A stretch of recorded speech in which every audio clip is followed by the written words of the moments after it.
प्रकरण दुसरे. हेरगिरी. इतिहासाच्या पानांतून. चा जन्म 1968 मधला. या संघटनेचा इतिहास होण्यापुऱ्या अर्धशतकाचा. पण हे झाले या एका संस्थेबाबत.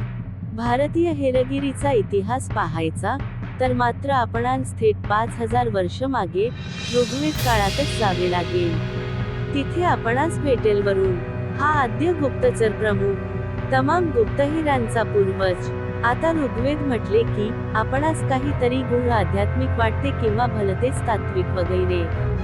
परंतु तो त्या काळातल्या लोकजीवनाचा, लोकभावनांचा संदर्भ ग्रंथही आहे. छान खावे, प्यावे, जगावे. देवांनी आपणास भरभरून द्यावे, त्या बदल्यात आपण देवांना हवी वगैरे द्यावा, असे त्यात चाललेले. त्या काळातल्या ऋषींच्या दृष्टीने वरुण हा इंद्र, अग्नी, मरुत यांच्याप्रमाणेच त्यांचा पालन करता, रक्षण करता. ऋग्वेदात वरुणदेवतेची एक ऋचा येते. मित्र आणि वरुणदेव यांनी आम्हाला बलशाली बनवावे, वरुणदेवाने आमच्या हिंसक शत्रूंचा नाश करावा, असे त्यात म्हटले आहे. मित्र हुवे पुतक्ष वरुणच ऋषादसम. धिय घृताचीय साधनता 7 ऋग्वेद मंडल 1, सूक्त 2. वरुणदेवाबद्दलचा असाच आणखी एक खास उल्लेख आढळतो, तो 41व्या सूक्तात. त्यात वरुणाची स्तुती आहे. राजासारखे वरुणादी देवगण शत्रूंच्या नगरांचा आणि किल्ल्यांचा खास करून नाश करतात. ते याजकांना खाच्या मूलभूत कारणांपासून दूर नेतात. वि दुर्गा विद्विष पुरो घनंती राजानेशाम नयंती दुरिता तीर्थ 3 ऋग्वेद मंडल 1, सूक्त 41. अथर्ववेदातही एके ठिकाणी वरुणाचा उल्लेख येतो, तो हेरगिरी संदर्भात. त्यांच्याकडे हेर आहेत, त्यांना 1000 डोळे आहेत, असे तिथे म्हटले आहे. तैत्तिरीय संहितेत दूत आणि प्रहित असे उल्लेख येतात. सायणाचार्यांच्या म्हणण्यानुसार दूत म्हणजे राजाचे प्रतिनिधी आणि प्रहित म्हणजे गुप्तचर. हा सगळा नागरी संस्कृतीच्या पायाभरणीचा काळ. त्यावेळीही गुप्तहेर ही संस्था व्यवस्थित कार्यरत होती. हेच यातून दिसते. पुढे महाभारतातही हेरसंस्थेचा थेट आणि स्पष्ट उल्लेख येतो. त्यात महारथी भीष्मांनी राजांची कर्तव्ये सांगितली आहेत. त्यांतले एक प्राथमिक कर्तव्य म्हणजे हेरांची नियुक्ती करणे. राजाने हे हेर नगरात, प्रांतांमध्ये, आपल्या मांडलिक राज्यांमध्ये ठेवावेत.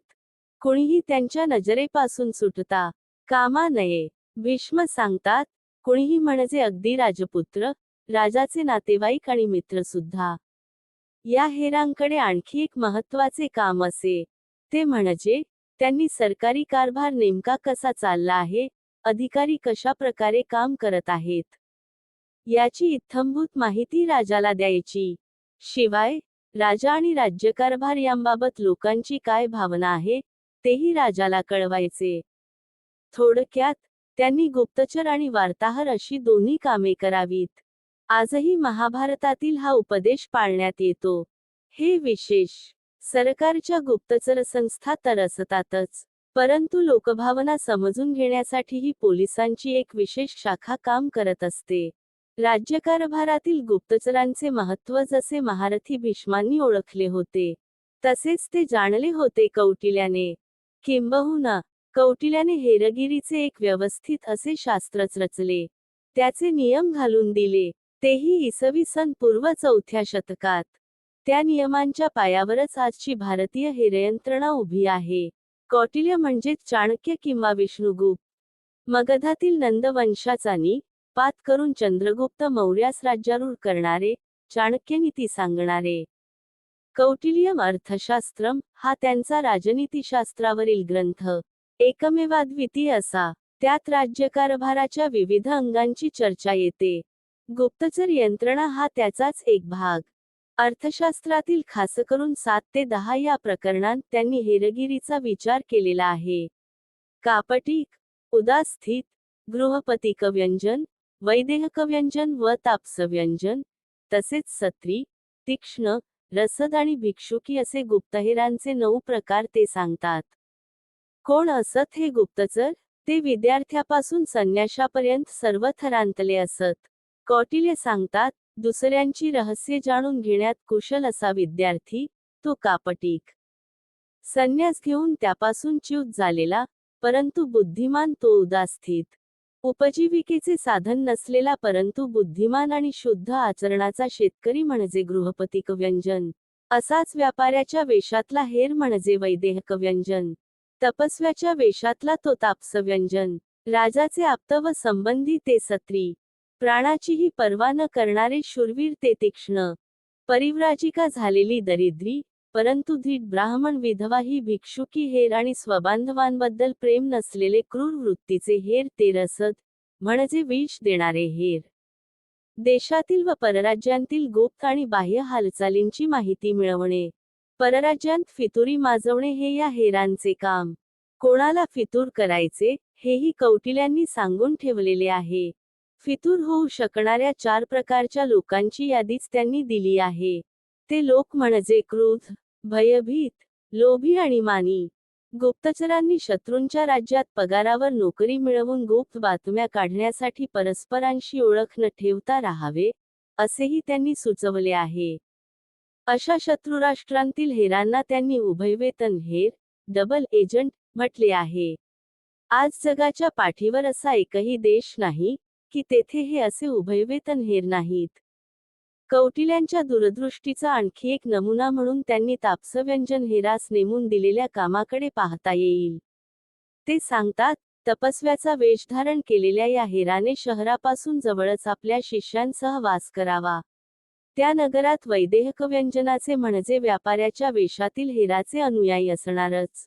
त्यांनी या तपस्व्याची पूजा वगैरे करावी. तो सिद्ध पुरुष आहे, कोणालाही समृद्ध करू शकतो, अशा बातम्या पसरवाव्यात. मग तेथे नगरातील आषाढभूत येणारच. समृद्धीच्या आशेने आलेल्या त्या लोकांना अंगविद्येच्या, बॉडी लँग्वेजच्या सहाय्याने आणि शिष्यांनी केलेल्या खुणांच्या द्वारे त्यांच्या कुलात घडलेल्या घटनांविषयी सांगावे. उदाहरणार्थ अल्पसा झालेला लाभ, संतुष्ट होऊन राजाने दिलेले बक्षीस, परदेशातील घडामोडींची बातमी, तसेच हे आज किंवा उद्या घडून येईल, किंवा राजा अमुक अमुक करील, असे सांगावे. मग त्याचे ते भविष्य खरे ठरेल. अशी उपाययोजना गूढ पुरुष व सत्री हेर यांनी करावी. लोकमत आपणास हवे तसे वळवणे, अफवा वा अपमाहिती, डिसइन्फॉर्मेशन पसरवणे हे आजच्या मनुयुद्धातील, सायवॉरमधील प्रकार. कौटिल्य येथे तेच सांगत आहेत. या ग्रंथाचे हे एक वैशिष्ट्य म्हणावे लागेल की, त्याने राज्यकारणातील, राज्याच्या हितासंबंधीचे नैतिकतेचे अवडंबर मोडून काढले. राजा हा व्यक्ती असतो आणि तो राज्यकर्ताही. दोघांनी आचरणात आणावयाच्या नीतीमध्ये फरक असतो. व्यक्तीने एखाद्याला फसवले, कोणा गुन्हेगाराची हत्या केली, तर ते अनैतिकच. पण राजाने गुन्हेगाराला फासावर चढवले, तर ते राज्यकारभाराच्या दृष्टीने नैतिकच. राजाने राज्याच्या हिताच्या दृष्टीने कोणाला फसवणे, शत्रूचा काटा काढणे यांत काहीही चूक नाही, अनैतिक नाही, हे कौटिल्याने अर्थशास्त्रातून अधोरेखित केले. त्यांच्या या कसोटीमुळे हेरगिरीच्या कृत्यांना, ती एरवी कितीही गरणी असली, नीतिमूल्यांना सोडून असली, तरी राज्यनीतीचे अधिष्ठान मिळवून दिले.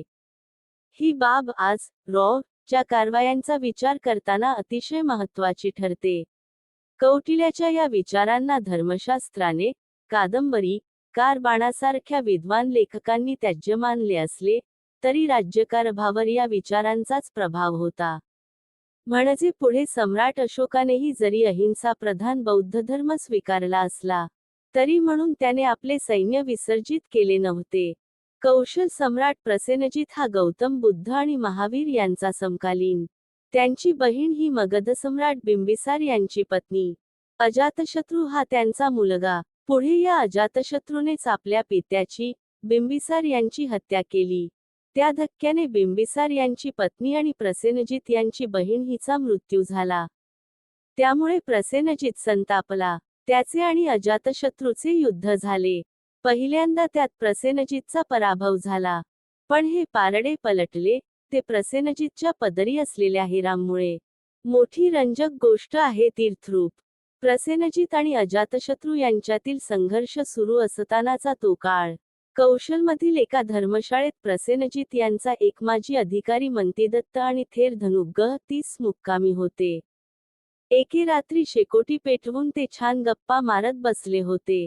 बोलता बोलता विषय युद्धाचा निघाला.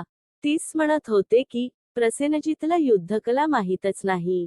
युद्ध कसे जिंकले जाते हेच त्याला कळत नाही. बोलण्याच्या भरात ते मग युद्धात कसा विजय मिळवायचा, त्यासाठी कोणत्या योजना आखायच्या, हे सारे खुलासेवार सांगू लागले. त्या शेकोटीची उद्भेद बाजूलाच एक व्यक्ती बसली होती. ती हे सारे कान देऊन ऐकत होती. ती व्यक्ती होती प्रसेनजित यांचा गुप्तचर. त्याने प्रसेनजित यांना भेटून हे सारे संभाषण थेर धनुग्गह 30 यांनी सांगितलेल्या योजना सांगितल्या. आणि मग त्या माहितीच्या जोरावर प्रसेनजित यांनी पुन्हा अजातशत्रूवर हल्ला चढवला. लढाई जिंकली. या कथेतून आपणास प्रसेनजित यांच्या पदरी कसे हेरांचे मजबूत जाळे होते याची कल्पना येते. पुढे मध्ययुगात गुप्तचरांची नोंद आपणास सापडते, ती कृष्णदेवरायांच्या अमुक्तमाल्यद या ग्रंथामध्ये. हरिहर आणि बुट्ट यांनी स्थापन केलेल्या विजयनगर साम्राज्याचे हे उत्तराधिकारी. त्यांचा काळ 1509 ते 1529. बहामनी सुलतान महमूदशाहचा दणदणीत पराभव करणारा हा अतिशय शूर सम्राट. मुत्सदी, धार्मिक तितकाच सहिष्णू प्रवृत्तीचा आणि रसिकही. तो स्वर कवीही होता. अमुक्तमाल्यद हे त्यांचेच तेलुगू भाषेतील महाकाव्य. त्याचे मूळचे नाव विष्णुचित्तिया. यातून त्यांनी वैष्णव संत विष्णुचित्त यांची कहाणी सांगितली आहे. पण ती सांगत असतानाच कृष्णदेवराय यांनी त्यात त्यांची स्वतःची राज्यनीतीबद्दलची मते, तत्त्वे आणि धोरणे यांची मांडणी केली आहे. राजाची कर्तव्ये सांगितली आहेत. शत्रूंचा निपात हे त्यांतील एक महत्त्वाचे कर्तव्य. कौटिल्याने अर्थशास्त्रात या शत्रूंचे 2 प्रकार सांगितले आहेत. एक अंतर्गत शत्रू आणि दुसरा बाह्य शत्रू. त्यातल्या अंतर्गत शत्रूंना जिंकून घेणे अत्यावश्यक, कारण त्यांच्यामुळे अनेक राजांना आपले राज्य गमवावे लागल्याचा इतिहास आहे. कृष्णदेवराय सुद्धा हेच सांगतात. ते म्हणतात, एखादा शेतकरी आपल्या शेताची व्यवस्था लावताना पहिल्यांदा काय करतो, तर शेताला कुंपण घालतो. मग शेतातले दगडधोंडे, तण साफ करतो. त्याचप्रमाणे राजानेही आपल्या राज्यातील शत्रूंना समूळ उखडून काढले पाहिजे. हे करताना प्रसंगी त्याने बाह्यशत्रूंशीही हातमिळवणी करावी. आपल्या विरोधकांवर राजाने कायम नजर ठेवावी. त्यासाठी हेर नेमावेत. बाह्यशत्रूंबाबत ते म्हणतात, धूर्त राजाने सावकाश वेळ घेऊन बाह्यशत्रूविरोधात कारवाया कराव्यात. त्याचे लक्ष कधी विचलित झालेले आहे, तो कधी अडचणीत सापडला आहे, याकडे गुप्तचरांकरवी लक्ष ठेवावे. आणि एकदा ते समजले की बगळा जसा माशावर झडप घालून त्याला गिळतो, त्याप्रमाणे त्याच्यावर हल्ला करावा. कृष्णदेवरायाच्या लेखी गुप्तचरांना किती महत्त्व होते, याचा प्रत्यय आणखी एका उल्लेखातून येतो. राजाच्या दिनचर्येबद्दल ते सांगतात, दुपारी त्याने विदूषकांमध्ये वेळ घालवावा. पुराणे आणि काव्य ऐकावीत. सूर्यास्तानंतर मात्र त्याने आपल्या हेरांशी आणि गुप्त हरकार्यांशी सल्लामसलत करावी. कृष्णदेवराय यांचा हा सगळा उपदेश महत्त्वाचा ठरतो. याचे कारण त्यांनी राज्यकारभाराची जी काही तत्त्वे सांगितली होती, त्यांचे पालन त्यांनी आपल्या अनेक लढायात केले होते. विजयनगर साम्राज्याच्या कारभारात केले होते. या तत्वांमध्ये अर्थातच हेरगिरीचा समावेश होता. हेरगिरीला असेच महत्त्व देणारे दुसरे थोर राज्यकर्ते म्हणजे छत्रपती शिवाजी महाराज. दुर्दैवाने शिवछत्रपतींच्या हेरसंस्थेविषयी आज फारच कमी अस्सल कागदपत्रे उपलब्ध आहेत. हे आपल्या इतिहास लेखनाबाबतच्या एकंदर अनास्थेला साजेसे असेच. त्यामुळे राजांच्या हेरखात्याबाबत काही बखरींतील त्रोटक माहिती आणि इंग्रज, फ्रेंच वखारवाल्यांनी केलेल्या फुटकळ नोंदी यांपलीकडे काहीही मिळत नाही. त्याबाबत दंतकथाच भरपूर. अस्मिता फुगवायला त्या उपयोगी पडतात, परंतु त्यांतून खरा इतिहास हाती लागतोच, असे नाही. शिवशाहीच्या या इतिहासातून आपणांस एवढे बाकी नक्की समजते की बहिर्जी नाईक हे राजांच्या हेरखात्याचे प्रमुख होते. याबाबतचा महत्त्वाचा उल्लेख येतो सभासदाच्या बखरीमध्ये. छत्रपती जाराम महाराज यांच्या आज्ञेनुसार कृष्णाजी अनंत सभासद याने लिहिलेली ही बखर, त्यामुळे ती बऱ्यापैकी विश्वासार्ह मानली जाते. त्यात शिवछत्रपतींनी राज्यकारभाराची घडी कशी बसवली याचे वर्णन करताना सभासद सांगतो, दर हजारी, पंचहजारी, सरनोबत यांजवळून वाकनिसीचे कारकून व हरकारे व जासूद ठेवावे. सरनोबताजवळ बहिरजी जाधव नाईक, मोठा शहाणा, जासुदांचा नाईक केला. तो बहुत हुशार चौक करून ठेविला. शिवरायांच्या लष्करात जासूद म्हणजेच हेर असत. त्यांचे प्रमुखपद होते बहिरजी जाधव नाईक यांच्याकडे. सभासद त्यांचे वर्णन शहाणा या शब्दात करतो. यानंतर मात्र सभासदाने बहिर्जींबाबत मौन बाळगलेले आहे. त्यांच्याबाबतचा पुढचा उल्लेख येतो तो थेट सुरत प्रकरणात. महाराजांची आग्र्याहून सुटका झाली, पण सभासद या बखरकाराचा समज असा की ते दिल्लीहून पळाले. ही आपली इतिहासलेखनाची गत. तर औरंगजेबाच्या तावडीतून सुटका झाल्यानंतर महाराजांनी काही महिन्यातच चढाईचे धोरण आखले. विजापूरचे सरदार अब्दुल करीम आणि बेहलोलखान यांना रांगण्याच्या लढाईत धूळ चारली. आता मोगलाई हे राजांचे पुढचे लक्ष होते. त्यासाठी त्यांनी अत्यंत विचारपूर्वक योजना आखली. पहिल्यांदा काय केले तर पुढे जितकी शहरे मुंगलानीत होती ते जागा 4-5 माणसे वेशधारी करून पाळतीस ठेविली. वेशधारी माणसे म्हणजे वेषांतर केलेले हेर. त्यांनी तेथे पाळती घेऊन दोघे खबर सांगावयास यावे. दोघांनी तेथे हुशार राहावे. मोगलांच्या ताब्यातील प्रत्येक शहरात 4-5 हेरांनी घुसायचे. तेथे पाळत ठेवायची, माहिती काढायची. ती देण्यासाठी एकट्याने नव्हे तर दोघांनी यायचे. दोघांनी तेथेच राहायचे. शहराची सर्व खबर मिळाली की मग लष्कर पाठवून हवेलिया, शहरे अमाराव्य. ही तजवीज केली. महाराजांच्या हेरखात्याचे काम कसे चालत असे हेच यातून दिसते. मोगलाई मुलखात हल्ले करण्याची जोरदार तयारी सुरू होती. सभासद सांगतो, तो इतक्यात सुरतेहून पाळती बहिरजी जासूद आला की सुरत मारिल्याने अगणित द्रव्य सापडेल असे सांगितले. या वाक्यात बराच अर्थ दडलेला आहे. एक म्हणजे यावरून असे दिसते की बहिर्जी नाईक हे तेव्हा सुरतेत होते. ते पाळतीवर होते, म्हणजे तिथे बराच काळ असणार. शिवरायांच्या फौजेने ज्या नियोजनबद्ध पद्धतीने सुरतेतील व्यापाऱ्यांचे वाडे निवडून लुटले, ते पाहता त्या वाड्यांची, तेथील संपत्तीची, सुरक्षा व्यवस्थेची बित्तंबातमी फौजेला होती. बहिर्जी स्वत आणि त्यांचे सहकारी यांनी तेथील खडानखडा माहिती मिळवली होती. इंग्लिश फॅक्टरी रेकॉर्ड्समध्येही सेवाजी महाराजांनी हेर पाठवल्याचा उल्लेख आढळतो. फॅक्टरी रेकॉर्ड्समधील एका पत्रात असाच आणखी एक लक्षणीय उल्लेख आढळतो. दंडा राजापुरी संदर्भातील त्या पत्रात इंग्रज अधिकारी म्हणतो की शिवाजीचे हेर सर्वत्र आहेत. त्याच्या शत्रूला रसद कोण पुरवतं हे त्याला चांगलंच माहीत असतं. अबे कॅरे या इंग्रज प्रवाशानेही शिवरायांबद्दल अशीच माहिती दिली आहे. अबे कॅरे चौलमध्ये असताना तेथील शिवरायांच्या प्रमुख सरदाराला भेटला. त्यांच्यात गप्पा गोष्टी झाल्या. त्यावेळी या सरदाराने महाराजांबद्दल जी माहिती दिली ती कॅरे याने नोंदवून ठेवली आहे. तो लिहितो, शिवाजी महाराजांचा त्यांच्या बहादुरीवर मोठा विश्वास.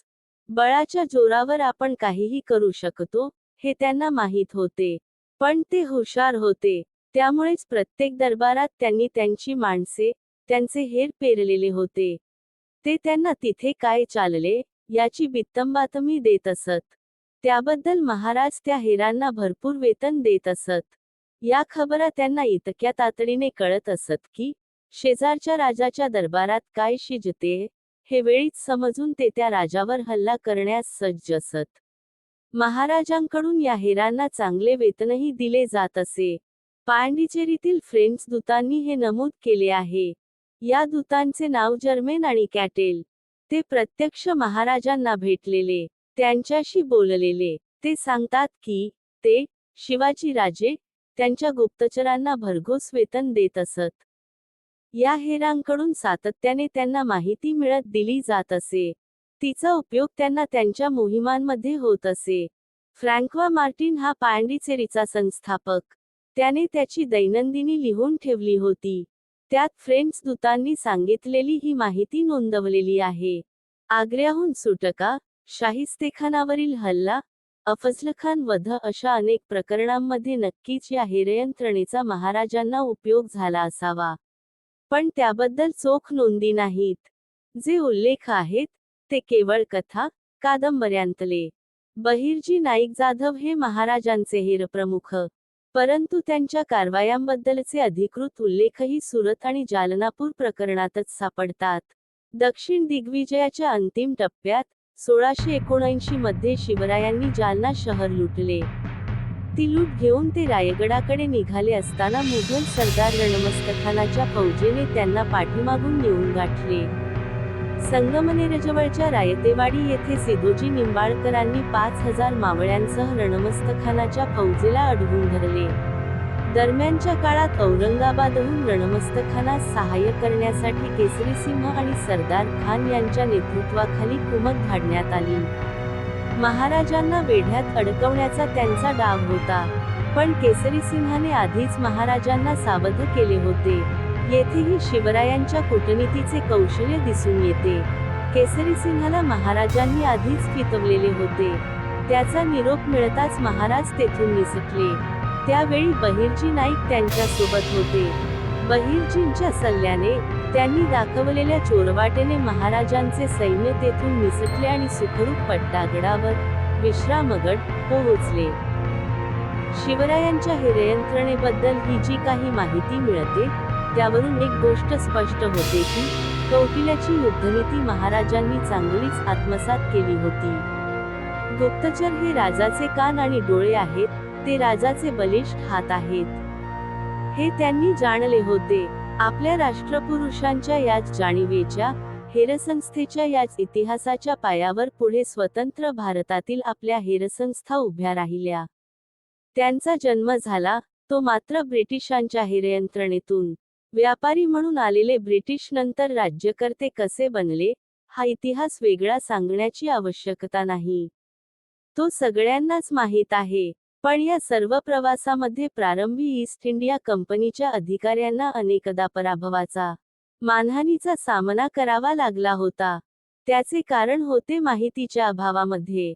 हा देश अजून त्यांच्यासाठी परकाच होता.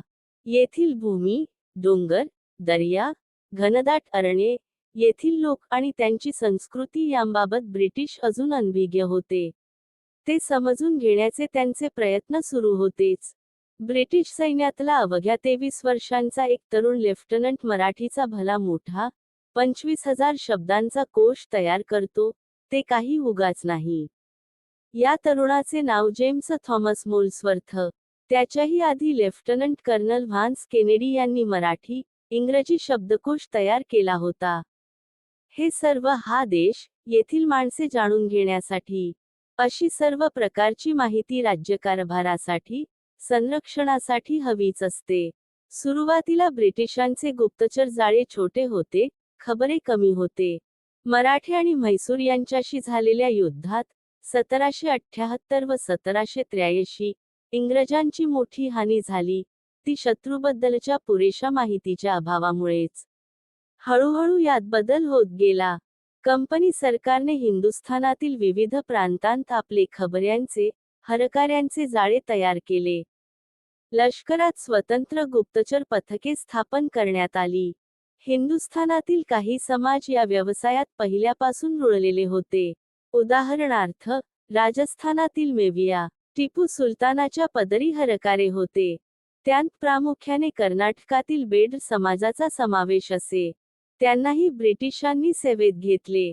शिवाय सहाय्य करण्यासाठी येथील सरंजामशहा, संस्थानिक, व्यापारी, धार्मिक नेते हा वर्ग होताच.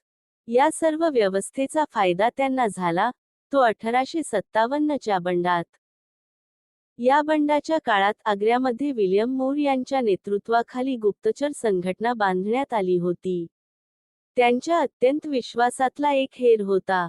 तो त्यांना हिंदुस्थानी बंडखोरांची सखोल माहिती पुरवत असे. त्याचे नाव होते घनश्यामदास दुबे. राजा जयकिशनदास नावाच्या जमीनदाराचा तो भाऊ. यावरून ब्रिटिशांचे हेरांचे जाळे किती खोलवर पसरलेले होते याची कल्पना यावी. कंपनी सरकारच्या फौजेने दिल्ली जिंकली, ती तर केवळ या हेरांच्या जोरावर. दिल्लीतील हेर यंत्रणेचा प्रमुख होता मेजर हडसन. 25 मे 1857 चे त्याचे एक पत्र उपलब्ध आहे. त्यात तो लिहितो, गुप्तचर विभाग केवळ माझ्या नियंत्रणात आहे आणि त्यासाठी माझ्याकडे आहे सर हेनरी यांचा एक जुना मित्र, एकाक्ष मौलवी रजब अली. त्यामुळे मला देशातल्या उत्तमोत्तम बातम्या समजतील. हा मौलवी तशा बातम्या पाठवतही असे. ते कागद कधी चपातीमध्ये, तर कधी बुटांच्या तळात, कधी पागोट्यात, तर कधी एखाद्या शीख व्यक्तीच्या विस्कटलेल्या केसांत लपवून दिल्लीबाहेर पाठवले जात असत. या कामगिरी बदल्यात त्याला देण्यात आले होते तब्बल 10,000 रुपये, तेही रोख. रजब अलीप्रमाणेच मिर्झा इलाही बख्श हाही एक ब्रिटिश हेर तेव्हा दिल्लीत होता. दिल्ली सम्राट बहादूर शाह जफरचा तो व्याही. त्याची मुलगी बहादूर शाहच्या थोरल्या मुलाला दिलेली. पण तो ब्रिटिशांना गोपनीय माहिती पुरवत होता. हेरांचे आणखी एक कार्य म्हणजे घातपात. तेही त्याने केले. यमुनेवरचा पूल उडवून देण्यात त्याने ब्रिटिशांना सहाय्य केले. दिल्लीचा रसदपुरवठा त्यामुळे खंडित झाला. एवढेच नव्हे, तर बहादूर शाहला शरणागतीसाठी तयार करण्यातही त्याचा हात होता. असाच ब्रिटिशांचा आणखी एक हेर तेव्हा दिल्लीत होता. त्याचे नाव मुन्शी जीवनलाल. तो दिल्लीतील ब्रिटिश एजंटाच्या कार्यालयातील सरकारकून. बंडवाल्यांनी दिल्लीत आपले सरकार स्थापन केल्यानंतर त्या विरोधात हेरांचे जाळे विणण्यात याचा पुढाकार होता. पुढे तो रायबहादूर झाला, पण मूळचा कारकूनच. त्यामुळे त्याने आपले हे सगळे कारनामे लिहून ठेवले. त्या दैनंदिनीत एके ठिकाणी तो लिहितो, दिल्लीत लाल किल्ल्यापासून शहरवेशींपर्यंत ठिकठिकाणी बंडवाले काय करत आहेत, हे पाहण्यासाठी मी गिरधारी मिश्र आणि हिरासिंग मिश्र हे 2 ब्राह्मण आणि 2 जाट यांना नेमले. म्हणजे ते जी माहिती देतील, ती लिहून मला माझ्या स्वामींना पोहोचवता येईल. त्याच्या दैनंदिनीतील नोंदींनुसार त्याने यमुनेवरचा पूल उडवण्याच्या कामात मिर्झा इलाही बख्श आणि मौलवी रजब अली यांना मदत केली होती. दिल्लीत बंडखोरांनी बंदुकीची दारू तयार करण्याचा कारखाना सुरू केला होता. ब्रिटिशांनी तो उडवून लावला. मोठे नुकसान झाले बंडवाल्यांचे. अनेक मजूरही मेले त्यात. हे घातपाती कृत्य केले, ते या 3 हेरांनीच. असे अनेक हेर त्यावेळी दिल्लीत होते. लखनौ, आग्रा, कानपूर ठिकठिकाणी होते. आता त्यांना फितूर, गद्दार म्हटले जाते, एवढेच. या बंडापासून ब्रिटिशांनी खूपच धडे घेतले. त्यातून कंपनी सरकारची सत्ता गेली. हिंदुस्थान राणीच्या साम्राज्याचा भाग बनला. त्यानंतर झालेला मोठा बदल होता तो गुप्तचर यंत्रणेबाबतचा. 1887 मध्ये स्पेशल ब्रँच ची स्थापना करण्यात आली. त्याआधी ठगी अँड डेकाईटी डिपार्टमेंट होताच. पण आता त्याचे कार्य संपल्यात जमा झाले होते. त्याऐवजी हा नवा विभाग स्थापन करण्यात आला. 1909 मध्ये फ्रेझर आयोगाच्या शिफारशींनुसार प्रांतीय सीआयडीच्या धर्तीवर पोलीस महानिरीक्षकांच्या अधिपत्याखाली सेंट्रल क्रिमिनल इंटेलिजन्स विभाग तयार करण्यात आला. ब्रिटिश भारतामधील पोलीस यंत्रणांना गुन्हेगारी रोखण्याकामी मदत करणे हे या विभागाचे काम. पुढे 1918 मध्ये त्याचेच रूपांतर इंटेलिजन्स डिपार्टमेंट मध्ये करण्यात आले. आता त्याच्यावर जबाबदारी होती राजकीय गोपनीय माहिती मिळवण्याची, स्वातंत्र्य सैनिकांवर नजर ठेवण्याची. 1920 मध्ये जेव्हा स्वातंत्र्य चळवळीने जोर धरला, तेव्हा पुन्हा एकदा या विभागाची फेररचना करण्यात आली आणि त्याचे नामांतर करण्यात आले directorate of intelligence bureau, DIB. या विभागाचे कार्यक्षेत्र आता विस्तारले होते. देशाबाहेरील गुप्तचर माहिती काढण्याची जबाबदारीही त्याकडे सोपवण्यात आली होती. फाळणीनंतर या विभागाचेही तुकडे झाले. पण 2 नव्हे, तर 3. एक भारतीय, दुसरा पाकिस्तानी आणि तिसरा ब्रिटिश. DIB मधील ब्रिटिश अधिकारी ब्रिटनला निघून गेले. पाकिस्तानवादी पाकिस्तानात गेले आणि भारतीय अधिकाऱ्यांतून स्वतंत्र सार्वभौम भारताची केंद्रीय गुप्तचर यंत्रणा अस्तित्वात आली. तिचे नाव इंटेलिजन्स ब्युरो, IB. ब्रिटिश भारतातील ठगी अँड डेकॉइटी डिपार्टमेंट, ते स्वतंत्र भारतातील इंटेलिजन्स ब्युरो. 1830 ते 1947. सुमारे 125 वर्षांचा प्रवास. या प्रवासात सामान्य उत्तर भारतीयांच्या मनात हेरगिरी आणि ठग विभाग हे समीकरण एवढे घट झाले होते की आयबीच्या सिमला ऑफिस इमारतीची ओळख आजही स्थानिकांच्या मनात आहे, ती ठगी हाऊस अशीच. पण आता या विभागाकडे काम होते देशाच्या अंतर्गत आणि बाह्य सुरक्षेचे. स्वतंत्र भारतात त्याची जबाबदारी सोपवण्यात आली टी. जे. संजीवी पिल्लई यांच्याकडे. ते आयबीचे पहिले प्रमुख. मोठा धामधुमीचा काळ होता तो. देश नुकताच स्वतंत्र झाला होता. पाकिस्तानशी एक युद्ध झाले होते. महात्मा गांधींची हत्या करण्यात आली होती. ही घटना म्हणजे भारतीय पोलीस यंत्रणा आणि खास करून आयबीच्या कर्तृत्वावरचा एक काळा डाग. यानंतर 2च वर्षांनी संजीवी यांची बदली झाली आणि आयबीचे संचालक बनले बी. एन. मलिक. भारतीय गुप्तचर विश्वातील एक दंतकथा, लिजंड गॉड म्हणायचे आयबीतील अधिकारी त्यांना. तब्बल 17 वर्षे, 1950 नंतरची तब्बल 17 वर्षे ते या संस्थेचे संचालक होते. त्यांच्याच कालावधीत आयबी एक बलिष्ठ गुप्तचर यंत्रणा बनली. ती आता केवळ देशाच्या अंतर्गत आणि बाह्य हेरगिरीचेच काम पाहत नव्हती, तर देशाचे परराष्ट्र धोरण ठरवण्यातही तिचा मोठा वाटा होता. पंडित जवाहरलाल नेहरूंचा मलिक यांच्यावर अत्यंत विश्वास. नेहरूंच्या काळात आयबीचा प्रभाव एवढा होता की 1962च्या युद्धाच्या वेळी चिनी सीमेवर भारतीय लष्कराची ठाणी कोठे असावीत, हेही आयबीचे अधिकारी ठरवत होते आणि त्यांचे ते निर्णय परिणामकारक ठरले होते. हे महत्त्वाचे. पण या युद्धातच आयबीचे अपयश दडलेले होते. चीन भारतावर आक्रमण करण्याच्या तयारीत होता, याचा सुगावा आयबीला लागला नव्हता. आयबीचे गुप्तचर त्यात कमी पडले. हा या संघटनेच्या कर्तृत्वावरचा काळा डाग. मोठा गदारोळ झाला त्यावरून. सगळीकडून आपल्या गुप्तचर यंत्रणांवर टीका होऊ लागली. त्याचा मोठा फटका बसला, तो मात्र लष्करी गुप्तचर यंत्रणेला, डिरेक्टोरेट ऑफ मिलिटरी इंटेलिजन्स ला, डीएमआयला. दिल्लीच्या सत्तावर्तुळातून डीएमआय अपयशी ठरल्याची टीका होऊ लागली. खरे तर लष्करी गुप्तचरांचा त्यात काहीही दोष नव्हता. बाह्य हेरगिरीची जबाबदारी मिलिटरी इंटेलिजन्सची नव्हे, तर आयबीचीच होती. त्यावेळी डीएमआयचे संचालक होते ब्रिगेडियर एम.एन. बत्रा.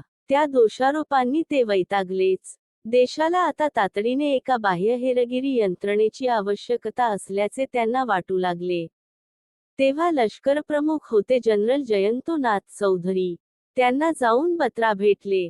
ही स्वतंत्र बाह्य हेरगिरी यंत्रणेची कल्पना लष्करप्रमुखांनाही पसंत पडली. पण अशी यंत्रणा उभी करायची ती कशी? कशी असेल तिची रचना?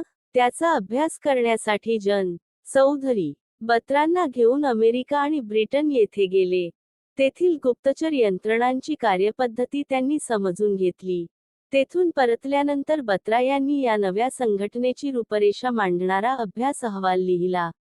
या संघटनेत विविध क्षेत्रातील तज्ज्ञ अभ्यासक असतील, लष्करी अधिकारी असतील. लष्करासाठी शत्रुराष्ट्रांत हेरगिरीचे काम करणे हे तिचे काम असेल.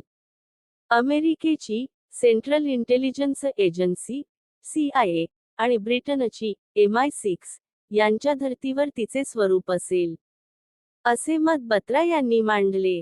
तोवर 1965चे युद्ध झाले होते.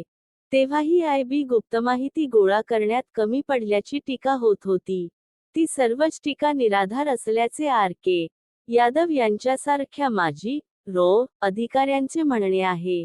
परंतु तेव्हा आयबी टीकेचे लक्ष्य बनली होती, हे खरे. आणि त्यामुळेच देशाबाहेर हेरगिरी करणाऱ्या स्वतंत्र संघटनेची आवश्यकता असल्याच्या बत्रा यांच्या मताला बळकटीच आली होती. तोवर ताश्कंद करार झाला होता. देश लालबहादूर शास्त्रीजी यांच्या मृत्यूच्या दुःखात होता. इंदिरा गांधी यांची पंतप्रधानपदी नियुक्ती झाली होती आणि देशाचे संरक्षण मंत्रीपद यशवंतराव चव्हाण यांच्याकडे होते. या दोघांनाही हा अहवाल सादर करण्यात आला. यशवंतराव चव्हाण हे तेव्हाचे वरिष्ठ मंत्री. तेवढेच शक्तिशाली. परंतु ते होते इंदिरा गांधी यांच्या विरोधी गटातले. इंदिरा ही गुंगी गुडिया आहे, कमकुवत पंतप्रधान आहे, असे मानणाऱ्यांतले. त्यांना हा स्वतंत्र बाह्य हेरगिरी यंत्रणेचा प्रस्ताव पसंत पडला. ही यंत्रणा अर्थातच त्यांच्या मंत्रालयाच्या अधिकारात येणार होती. इंदिरा गांधी यांनाही हा प्रस्ताव आवडला होता. परंतु ही यंत्रणा संरक्षण मंत्रालयाच्या अंतर्गत यावी, हे काही त्यांना मान्य नव्हते.